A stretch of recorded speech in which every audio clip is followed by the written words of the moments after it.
ఏంటి టొమాటో ములక్కాడ కర్రీయా? వామ్మో! నాకొద్దు అనే దగ్గర నుంచి, ఏంటి టొమాటో ములక్కాడ కర్రీయా? ఇది కదా కర్రీ అంటే అనేలాగా చాలా సింపుల్‌గా ప్రిపేర్ చేసేయండి. ఫస్ట్ కడాయిలో ఆయిల్ వేసుకొని, ఆయిల్ బాగా హీట్ ఎక్కిన తర్వాత ఇలా కట్ చేసుకున్న ఆనియన్స్ అన్నీ కూడా వేసుకొని బాగా ఫ్రై చేసుకోవాలి. ఇందులోనే కొంచెం పసుపు అలాగే సాల్ట్ వేసుకున్నట్లయితే తొందరగా ఫ్రై అయిపోయి ఆనియన్స్ కర్రీ అనేది మంచి కలర్‌ఫుల్‌గా, టేస్టీగా ఉంటుంది. ఇంక ఈ ఫ్రై అయిన తర్వాత ఇలా బంగాళదుంప ముక్కలు కూడా వేసుకోవాలి.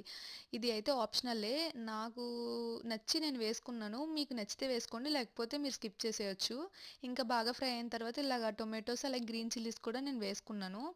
అండ్ ఇది చెప్పడం మర్చిపోయాను. ఇదంతా కూడా మీరు లో ఫ్లేమ్‌లో పెట్టి కర్రీ చేసుకుంటే కర్రీ అనేది చాలా టేస్ట్ ఉంటుంది. ఇంకా ఇదంతా బాగా ఫ్రై అయిన తర్వాత ములక్కాడలు కూడా వేసేసుకున్నాను. ఇంక ఇక్కడే మనం కారం కూడా వేసుకోవాలి. మేమైతే కారం ఎక్కువ తింటాం కాబట్టి మేమైతే ఎక్కువగానే కారం వేసుకుంటాము. సో, మీకు టేస్ట్‌కి తగ్గట్టు మీరు సాల్ట్, కారం అన్నీ కూడా యాడ్ చేసుకోండి. ఇంకా అల్లం వెల్లుల్లి పేస్ట్ కూడా యాడ్ చేసుకున్నాను నేను. నెక్స్ట్ బాగా కలుపుకొని వాటర్ వేసుకోవడమే. ఇంకా లాస్ట్‌లో కరివేపాకు కానీ, కొత్తిమీర కానీ వేసుకొని గార్నిష్ చేసుకొని తింటే ఉంటుంది. ఆహా! సూపర్ ఉంటుంది. సింపుల్‌గా అయిపోయే రెసిపీ. అలాగే రోటీల్లో కూడా ఈ కర్రీ అనేది చాలా బాగుంటుంది. వన్స్ ట్రై చేసి చూడండి. ఈ వీడియో మీకు నచ్చినట్లయితే లైక్ చేయండి. For more recipes subscribe to our channel. See in the next video. Bye by.